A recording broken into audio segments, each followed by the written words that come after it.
Hey there, good evening. I hope everyone has been having a great day. As promised on my Instagram today, I wanted to do another live kind of video tonight and chat about World Mental Health Day. If you didn't see the post, I can't really link it here, but just go to my Instagram. It's at courtney.val, and you can see the post that I did today where I was talking about how I would go live right now for World Mental Health Day. And yeah, we're just going to have a chat. Want to share some resources and also share about my personal story, my personal mental health story during my pregnancy, because I feel like that there's a lot of stigma around mental health, especially during pregnancy, and there's a lot of misconceptions about pregnancy that are related to mental health. I am just going to go ahead and do a quick post on Instagram just to invite everyone over here. So let's do that now. Hey there, as promised, I am live now on my YouTube channel to chat about World Mental Health Day. So head on over to my channel, Courtney Val, and let's chat live. Oh, wait. I have to retake it because I wasn't pressing the button. These are technical difficulties. Hey there, as promised, I am chatting live over on my YouTube channel at Courtney Val. The link is in my bio, so come join us and let's chat about World Mental Health Day. Perfect. Hey, Angelica, how's it going? Just gonna send this to our friends on Instagram, and perfect. So, I hope everyone's week is going well. Tomorrow's Friday. I'm really looking forward to it. This weekend, I'm doing maternity photos. I'm really excited to kind of wrap up some of the loose ends for my pregnancy. But yeah, let's chat a little bit about mental health. As you may or may not know, I have worked in the past in mental health crisis counseling, and mental health is something that's near and dear to my heart because I have worked in that field and spoken to so many people who just needed a little bit of help. I think that every single person goes through some sort of mental health issue in their life. I think that we all experience struggles, all experience hard emotional times. So I think that taking a day to end the stigma or to try to work to end the stigma of mental health is really important. I'm going to put some resources into the comments, but also into the description box after this video is published, I guess, after this live session. Then this video will live on my channel, and in the description box will be links and a lot of vital resources for yourself or for someone you may know, because I feel like that a lot of times in my current job, people will be talking about someone they're worried about, or, whether it's a coworker, a friend, a family member, and they don't really know where to direct them. They don't really know what to say. And it can be difficult to talk about mental health because there is such a stigma about seeking help. And I really hope that I can, in my efforts and in the community, end that stigma so that people will reach out to get help, because like I said, everyone goes through hard times and we all need to find a resource or a friend or someone to help guide us in the right direction. Because sometimes when you're going through a hard time, it's really hard to see that there is a positive end in the future. It's really hard to see the light at the end of the tunnel, to be cliche. But I feel like that one of the best resources, and I'll put it here in the chat box, is a free confidential life hotline called 211. 211 is something that's operated in the US, but it is in every single state. any phone that you have, if you dial 211, it will take you to this service. It's information and referral as well. So say you're struggling with maybe a rent payment, or you're struggling with a light bill payment, they can direct you towards resources that can help support you. They also can help direct you towards counselors, and then they themselves are trained counselors who can talk to you in case you're going through something and you need someone to listen and maybe help talk you through a situation. So 211 is an amazing resource. I feel like everyone should have that saved in their phone. You can also chat with them if you go to like 211 website. Then they have a chat function as well. Many of the centers have a chat function. Some centers even have a text function because we're getting like so tech savvy now. For sure, if the 211 in your area doesn't have a text function, then the National Suicide Prevention Lifeline does have the chat function, which I'm going to put that link into the chat box as well now. Hi, Debbie. How you doing? So that the National Suicide Prevention Hotline, Lifeline, they have chat function. That's such a great website because they also have a lot of resources on how you can get others help as well. And that can be found underneath the Get Involved tab, which is not quite obvious. I feel like it should be very obvious, like how to get other people's help. But if you go under the Get Involved tab of that website, then you can download free resources. You can also, see the information on how to reach out to someone who you're concerned about, or someone who has reached out to you, how to talk to them about whatever mental health issue they're going through. You can also download, I believe, social media graphics, things that you can post on Facebook or Instagram or Twitter, just to share that information. It also does direct you towards different types of hotlines, because there are specific hotlines for veterans, for LGBTQ. There's a lot of great resources on that website. Also, they are completely accessible. So if you know someone who's deaf or hard of hearing, then they have chat function, or they have video relay service as well. So I think that's such a great website. I feel like everyone should have it bookmarked, just in case. It's kind of like 911 for mental health. And it's also free. All these resources are completely free and confidential. Again, everyone is trained to operate those services. I feel like that it's easy to talk to your friends and family sometimes, but sometimes you want a stranger, like a neutral point of view. So 211 and these national crisis hotlines are really great resources to get that neutral, confidential point of view if you're going through something, or if you know someone who is. There's another one I'm going to put in the chat box as well. This one is related more to substance abuse. But again, a lot of these crisis hotlines are dual service, dual purpose, because mental health is not always one thing. It can have several different layers. And so SAMHSA, I think that's how they say it, you can go and, on the left-hand side of that website, it tells you about different resources they have there. Again, for veterans, for alcohol, tobacco, behavioral health services, disaster distress.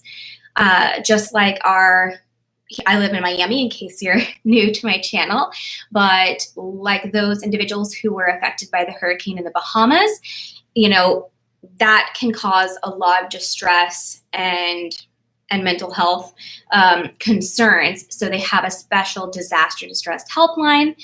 They have, all kinds of resources. Again, most of these, I should say all of them, are available 24/7 365 days a year. So you can go there yourself, or you can feel confident in referring people there because they're always open. So those are some really good resources to have, and you can just bookmark them, I feel like, or I like to save these resources in an email, and then I star the email. And so when a situation comes up and someone's asking me for resources, I pull up that email and I say, what's your email? And I can just send them all to the person who's asking, and it's instant. And let me see what other ones. Those are the main ones I think that are the easiest and the most provide the most wide range of services. If you do know of another one, then let me know. Feel free to leave a comment or a message here, and I can add them because I'm always trying to expand. Oh yeah. I love to share this information, and I sometimes do suicide prevention or mental health first aid workshops in person here in Miami. I haven't done one in a while, but I'm considering to do one again because I feel that it's so important for everyone in the community to have access to this information. Literally, you could be walking down the street and someone reach out to you. So to have these tools to readily help someone, I think is just what's great about our society, that we are able to help each other. Or you never know. I work in an office, and there's still a lot of people in that office I don't know, but I feel like that at any given time, maybe one of those coworkers would say, hey, I'm going through a hard time. I don't know what to do. And depending on, the level of severity, I can use these resources and try and get that person help, right away. That kind of leads me to another resource, is that if you work in an organization, definitely ask your HR about mental health resources for employees, because a lot of companies have a specified organization within your organization where you can seek and get free counseling, or you can talk to someone about HR issues or about non-HR issues for free, at your job. But yeah, it's kind of one of those things that you might have to ask about, So definitely ask your HR just in case, and it doesn't, you don't have to tell them, oh, it's for you, just you want to know. So let me take a drink here. I feel like I lose my breath a little bit because the other part of this that I wanted to talk about is, if you're new to my channel, I'm 8.5 months pregnant. And I wanted to chat a little bit about mental health in pregnancy, because I want to share my story in case it might help someone else out there. Because when you're pregnant, I feel like that mental health becomes something and self-care too, becomes something that you need to take care of more for you and the growing life that you have inside of you. And also, it's a time of complete change. And I feel like that's something that I knew in the back of my mind before I got pregnant. Yeah, there'll be changes. But for me, I think I underestimated just how those changes would affect me. I knew, and again, my channel is a safe space for, honest and open conversations. So it's a judgment-free zone. But I knew going into getting pregnant that I was not excited about the pregnancy process, about being pregnant. I have talked to so many women who just love to be pregnant. They feel amazing. They just really, really love that feeling. And I haven't experienced that. And I kind of knew, because I know myself going into that I wouldn't really love that. And the first few weeks, my husband and I were actively trying to get pregnant. This was so planned. But the first few weeks of me being pregnant, I felt a little overwhelmed. I wasn't feeling good, physically, like with migraines and things like that. I had started a new job. I was feeling like maybe I had made a mistake in getting pregnant so soon after starting a new job, that they were going to be upset. I was having a lot of negative emotions. And when you're pregnant, they're like telling you should be happy. You see all these things online and in movies, how someone, looks at the pregnancy test and they're just so excited, and I just wasn't feeling that. And I called my doctor. Well, I called a doctor because I didn't have an OB then. And I was telling the person, the scheduler on the phone, like, I'm really not feeling well physically and mentally. I need to get in. And they wanted to schedule me for 10 weeks later. They were like, we really don't need to see you for 10 weeks. And I broke down. I started crying on the phone. I'm like, I'm telling you that I feel bad, and you're telling me I have to wait 10 weeks to get help. And in that moment, I had to advocate for ourselves, which we often have to do in life, especially around mental health. And I said no. I didn't want to cause them concern, but I said, I have to see someone soon because I am feeling very, very bad. And they were like, can you come in tomorrow at 7? I'm like, okay, so you couldn't see me for 10 weeks, but now you can see me tomorrow. But regardless, when I went in the next day for that 7 a.m. appointment, the person who greeted me, the nurse who took my blood pressure, and then they give you a pregnancy test there just to like verify, they were very dismissive of how I felt. And I was telling them, I just feel really bad, X, Y, and Z. And instead of telling me like, oh, I understand how you're feeling, or just acknowledging that I wasn't feeling bad, they were like, it's okay, you're fine, you're fine, you're fine. And that is like the worst thing I think they could have done. All I was really looking for was someone to listen to me, and they didn't. They kept dismissing. They were like, you're fine, you're going to be great, it's okay. And that's what is called toxic positivity. I'm sure, 100% sure you've seen it on social media. Have you ever seen where someone is saying that they're feeling down or that they're going through a hard time, and then someone replies back with like, positive vibes only. Oh, don't worry, you got this, girl. Instead of acknowledging the problem and then following up with something positive. So that kind of like stages of talking to someone who's upset or having a mental health crisis is so important. So the acknowledging first, there's kind of some steps, asking what is it that is, what is it that's going on? What is it that you're feeling? And really allowing the person to share their story, share their feelings in that moment, so you understand what it is that they're upset about or that they're in crisis, and then acknowledging that you have a right, that person has a right to feel that way. You could say something like, I hear you're very upset. I think that's completely reasonable. And, just validating, as we call it, that they have a right to feel bad. They have a right to not be okay. And then is when you can kind of move on to the more positive phrases and statements, like, how can I help you? And then that kind of like positive vibes only kind of comes towards the end of that. But if someone's, saying they're upset and you like lead right away with, don't be so negative, you have such a great life and all of that right away, it can actually make the person feel worse because, like in my case, I do have a great life and I had started a new job and this was something that we wanted, to have a child.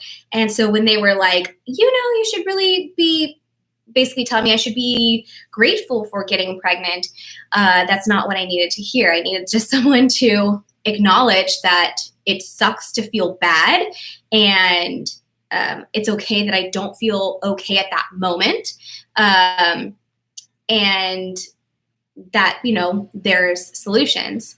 Hi, Susan. How are you?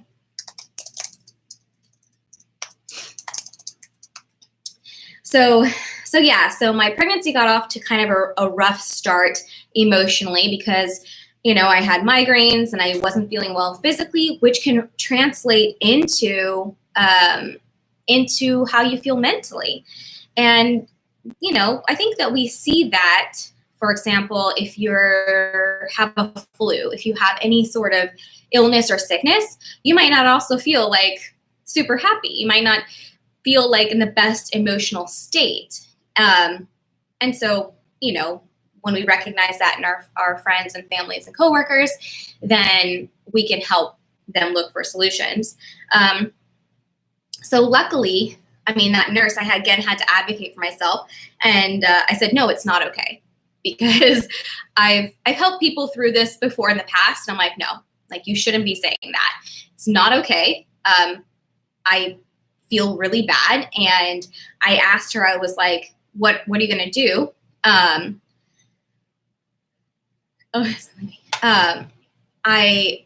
asked her, what do you think you can help me with today? And she's like, well, really my job is just to do this, this, and this. And I understood her position. Like that nurse's job was to take my blood pressure, to give me the pregnancy test, and that's it. And so I had to advocate and say, when can I see the doctor? And they're like, well, she's busy, blah, blah, blah. And so finally, I got them again after advocating, saying like, listen, I really need help. And I think that healthcare professionals, if someone is sitting in your office and they're saying, I need help, that's when you need to act. And luckily in that moment, even though she was not able to help me, she said, okay, can you come back the next day at 7 a.m. to see the doctor? So I did. And I'm so glad that I chose the OB, the obstetrician I have, because she is amazing. If you're in Miami and you're looking for an OB, let me know because I will refer her. She is incredible. She's always booked, which I can see why, because she is so amazing. She listened to me and she, let me know that it's okay to have these emotions. Not every pregnancy is like instant joy and you're just like thinking about how you're going to, make the nursery and you're thinking about this cute baby. Sometimes when you get pregnant, you are feeling stressed. You're not feeling good physically. And in my case, I was worried, how is this going to affect my new job? And all of these different things. So just her listening to me, I left that appointment and I remember walking down the street to my car and I was like, oh my gosh, okay, I actually feel like I can get through this now. Just because she listened to me and assured me that what I was feeling was not something that was abnormal and that it was okay to feel that way. And she offered me solutions. She offered me solutions like if I wanted to go talk to a counselor. She offered me solutions in terms of like giving me more information about how the pregnancy process will go and how her service as a doctor will go and what she can do to support me. And I just felt so listened to. And that's, I feel like that a lot of people want to feel listened to because, when you're going through something rough and you feel misunderstood, we want to feel like someone understands where we're coming from. Throughout my pregnancy, of course, like I know everyone who gets pregnant knows your body's going to change,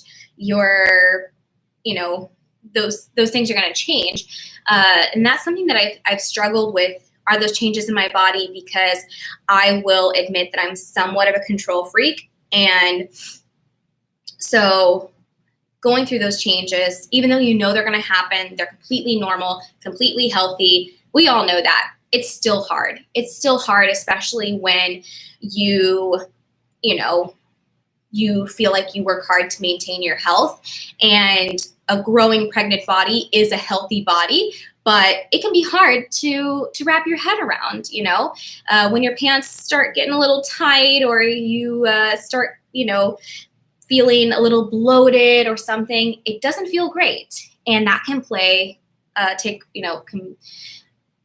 a hard role on your emotions. And that's something that I have struggled with. And someone said the best thing they could have said to me is they were like, this is just a temporary situation. It's just something temporary that's happening, and then it's not forever, which is really great to remind yourself, because a lot of people that you talk with about pregnancy will tell you their horror stories, about what happened to them in their body. And you're just like, oh my gosh, like, is that going to happen to me? But just like in the comments here, my friend Angelica said, like, every pregnancy is different. And so if someone's trying to tell you, like, oh, this is what happened to me and it's going to happen to you, take a step back and remind yourself, every body is different. Every pregnancy is different. And just because something horrible happened to someone else doesn't mean it's going to happen to you. You are still in control of your actions. You're in control of the nutrients you put in your body. You're in control of the exercise that you're doing. So that's something that I've tried to constantly remind myself while checking in with my doctor to make sure that, what I'm eating and how I'm exercising is safe for the baby and safe for me, safe for the pregnancy. And it has been. And I feel like that now that I'm down to like the last 3 or 4 weeks of my pregnancy, I had to take a step back the other day and feel gratitude, because, it could have gone a lot worse. And I had in my mind thinking that was going to go a lot worse. I kind of thought like I was going to completely lose my body. I was going to completely, ruin all of the hard work I've done in my exercise and health routine. And that hasn't happened. And I had to be realistic with myself and say, I've done the best I can. And that's all I can do, And also, when it comes to like different things about pregnancy that you can't control in terms of how your body is feeling, that can take a toll on you, emotionally, because because when you're feeling bad, in terms of like with migraines and stuff, I feel like, or even especially I've had horrible nausea during this pregnancy, you start to feel bad. You start to feel sad. You start to feel like, is this ever going to end? And even though in the back of your mind, you're like, well, of course this has to end because I'm going to give birth someday. You're like, I really wish this would end now. And I think that's when having supportive people around you, having a supportive partner is so important. And I sometimes feel bad because I think I'm like, complaining to my husband or something. But I think that I'd rather complain to him about my nausea, or about a migraine or something, and just vent it out than to keep it in and just, feel bad about it. Because I think that expressing those emotions and that like fear that this is never going to end, it helps, My husband's like, it will end, you are doing great. You're doing the best you can. Those kind of reinforcement things are positive, but not like toxic positive. So if you have someone who is expressing this kind of like, is this ever going to end? Then, reassuring them like, you're doing a great job. You're doing the best you can. Yes, this is going to end. It is going to get better. That can really help people like move them through. So yeah, I'm just looking at some of the comments here. Oh gosh, I'm so sorry, Susan, that your son made you nauseous for 6 months while you were pregnant. That is just miserable. Oh gosh, I feel you there. Even at night around this time, I'll still get nauseous, or it is so surprising. I'm like, how is it that like at 8.5 months, this nausea is not going away? But every body is different. And I'm the type of person who researches a lot. So I'm like, oh, let me like do some research. And I have found some like reasons why you might be nauseous in like the 3rd trimester, because the baby is pushing on your stomach. And I'm like, oh, that makes sense. And I think that's for me, knowing yourself too, before you get pregnant, and knowing what might trigger something emotionally for you is so important, because I know that I am the type of person who needs answers and needs a solution. And that's one reason why I love my OB so much, is because if something's going on, she will tell me like the scientific reason. And I'm like, oh, that makes sense. Okay. And I can deal with it. I can deal with things better when I know like that there could be a possible reason. Like, the baby's pushing on your stomach because it's growing. So that's why you might feel nauseous. And I'm like, okay. And of course, I can't blame my unborn child. I love him so much. And I think it's so amazing. There's so many amazing things about pregnancy, and that's kind of transitioning into one way that I have coped with the negative aspects of pregnancy is to remember the positive things about pregnancy and reminding myself of all the things that I love about being pregnant, even if they're super small. For example, I personally love the feeling of the baby moving. I feel like it's such a crazy feeling. And if you've ever been pregnant, if you haven't ever been pregnant, then if you're planning to, that's something to really look forward to. I just feel like it's amazing to feel the baby move. It's like the baby's talking to you. I just think it's an incredible thing.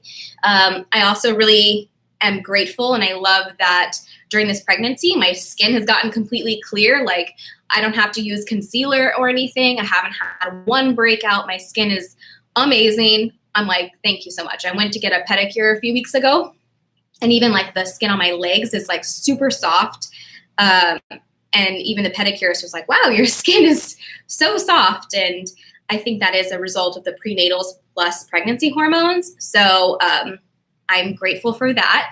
And I'm grateful for a healthy pregnancy, that everything is, all the blood work. And despite recently I have to take iron, but other than that, I've had like 0 complications in my pregnancy so far, nothing abnormal.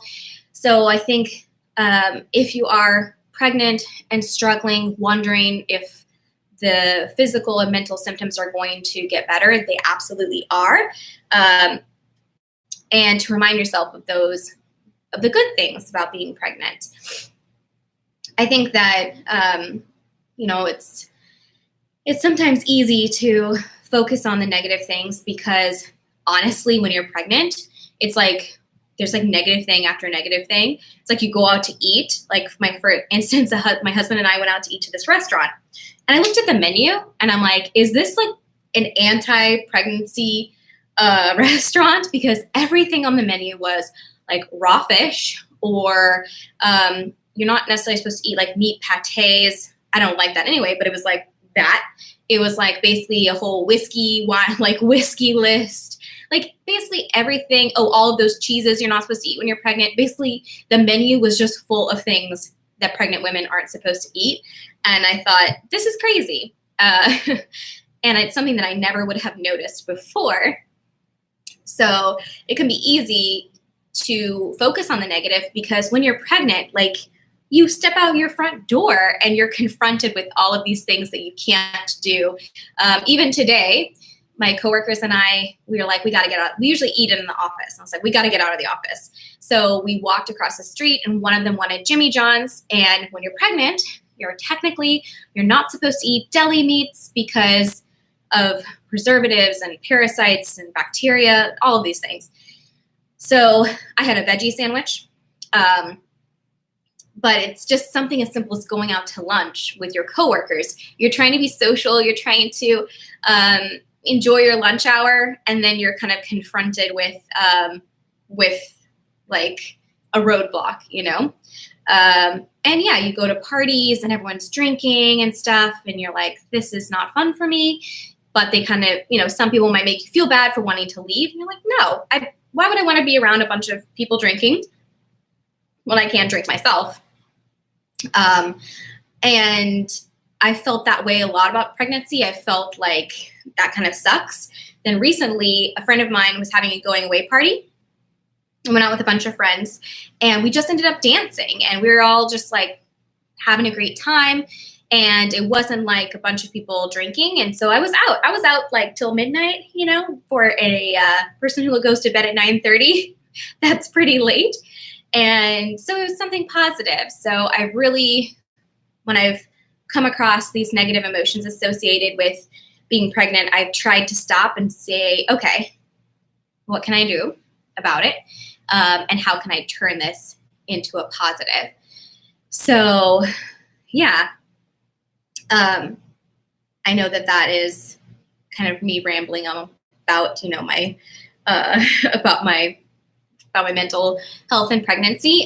Something else too that I feel like can affect if you're pregnant, your mental health is pregnancy brain is so real. I have see, I'm having it now. Can't think of what I want to say. I've had a couple instances, and in the work that I do, there's a small margin of error. Like, I don't want my pregnancy to hinder my work, so I have to stay on it, have to stay sharp, can't miss errors and like small details. And sometimes when you're pregnant, I don't know, it makes you like fuzzy minded. It's so weird. And especially like pre-pregnancy, I was drinking a ton of caffeine, like 700 to 800 milligrams of caffeine a day, which goes down to about 4 cups or 5 cups of coffee a day, which is a lot. But I mean, I wasn't pregnant, so I was whatever, doing what I wanted. And to reduce that amount, I think that like the research studies they've done on cognitive function while drinking caffeine is so real, because you can have a small amount of caffeine when you're pregnant. And I had to adjust to that. I had to like detox off of caffeine, and my mind was just fuzzy. And now I have to like write everything down. And that's kind of been my solution. Is I was feeling very bad about feeling fuzzy minded. And I'm like, okay, what can I do? I have to do something. So that's been my solution, is I write everything down. If I'm in a meeting, I'm like writing things down. If my boss is like, oh, this needs to be done, I'm like, hold on. And I write it down, and I don't feel bad at all. I'm like, no, I'd rather stop you and you wait for me to write this down than to, not do it and then, suffer the consequences. But that pregnancy brain and kind of feeling like fuzzy minded can make you feel bad, because you're like, I'm a smart person. I am not stupid. Why am I feeling like this? And then you just have to kind of take a step back and think, okay, again, this is a temporary situation. I'm going to find a solution, like my solution to write everything down. I seriously go through notepads and notebooks like that, because I'm just like writing everything down. Even before this video, I like looked up those resources and wrote them down, because I don't know, it's like I would normally know those off the top of my head, but I feel like that in pregnancy, they say that you kind of get that pregnancy brain because you're trying to, I think hormones has something to do with it. And then also you're trying to remember all of this stuff.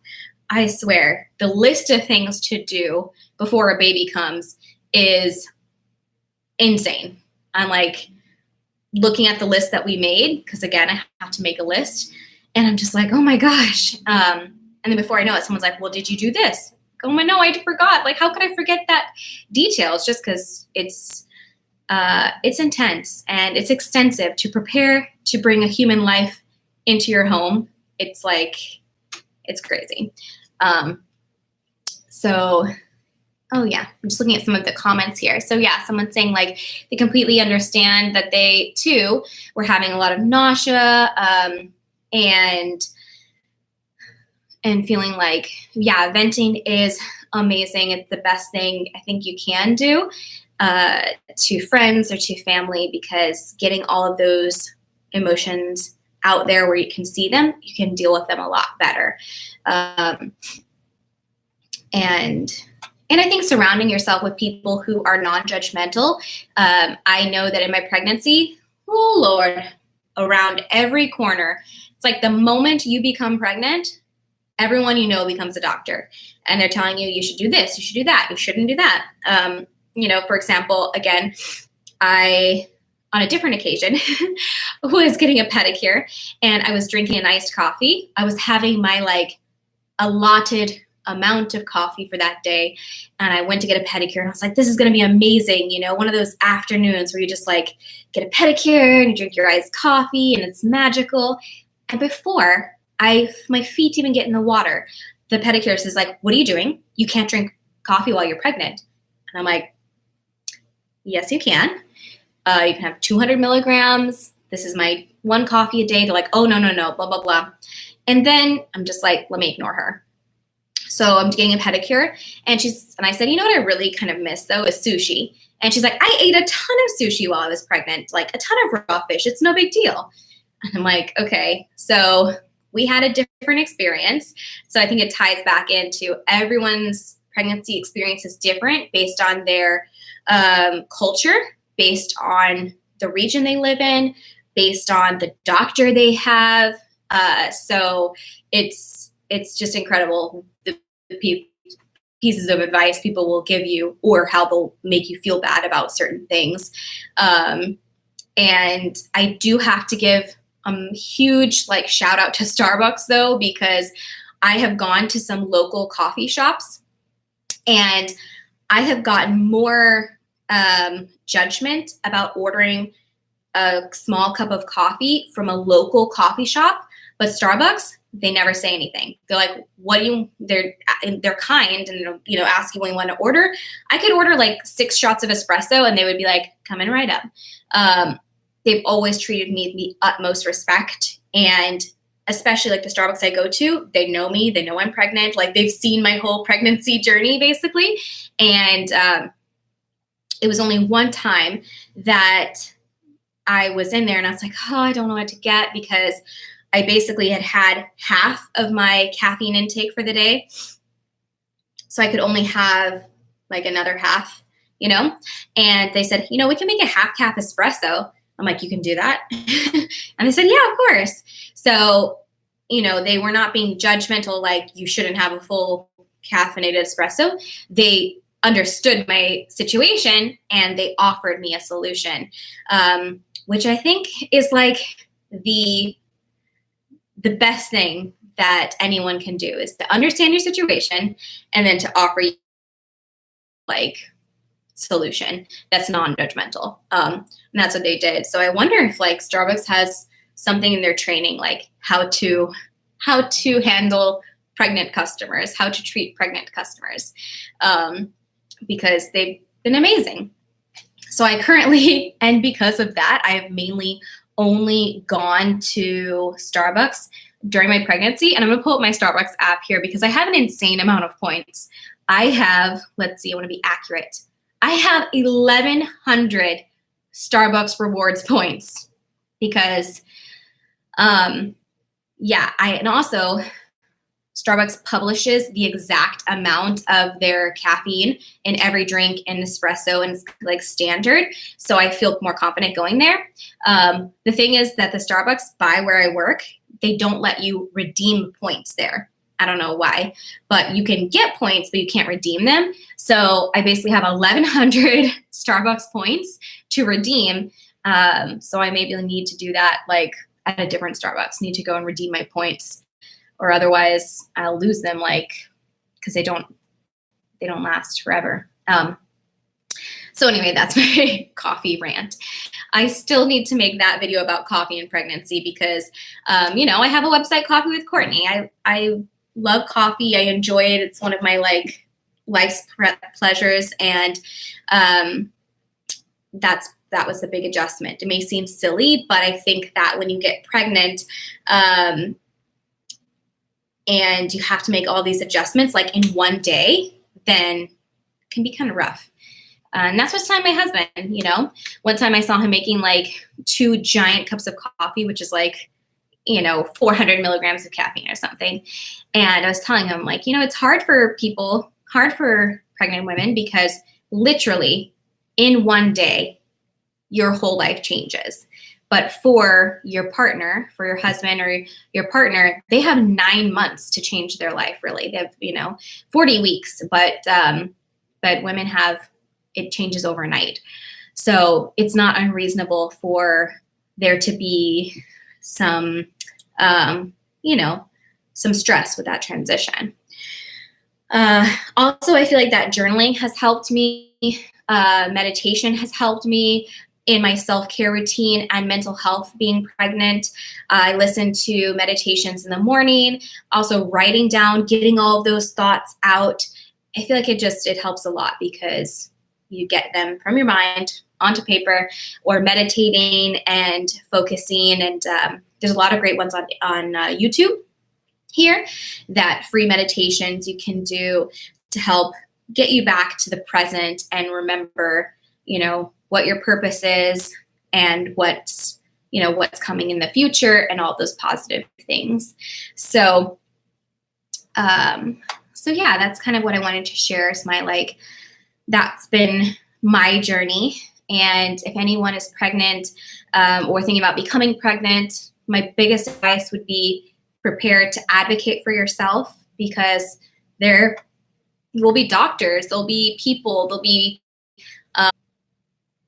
everyone around you will have advice or will try to, make you feel one way or another, to remember that it gets better.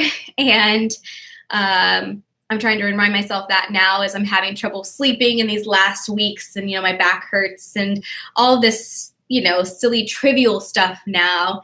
I just know I need to enjoy these moments, enjoy feeling these last movements, and just feel grateful for my health and the health of my baby. So I guess I should let you go. I've been talking for 46 minutes now. If anyone is ever struggling with something, with a mental health issue, or they know someone who is, feel free to reach out to me at my email. I'll put one of them at Courtney@coffeewithcourtney.com, and I can help direct you towards some resources. Susan says she struggled with mental illness with your firstborn, and I'm so glad that you got through that. And I'm sure that was rough. I'm right there with you. It's so hard. I think that I've never realized how strong and powerful women are more than being pregnant. I feel like I need to apologize to my mom. I feel like I need to call my mom, and she's going to be here whenever the baby is born, and just be like, "You're amazing. I can't believe you went through this. I'm so sorry for any hell I ever put you through, because to make it through a pregnancy, you are a superstar. You are badass." Yeah. So I will let you all go for now. Thank you so much for joining me tonight again on this live session. I really enjoy doing these live videos, especially because I want to keep up with my content and videos. And after working all day, it's a lot easier for me to come home, turn on a live video, and to talk about a certain topic than it is to edit right now. But I will have some more polished, edited videos up for you soon, including a fall style video. So stay tuned for that. I hope everyone has an amazing night. Sending you so much positivity, and I hope you have a great weekend. And I will talk to everyone again soon. Good night. Bye.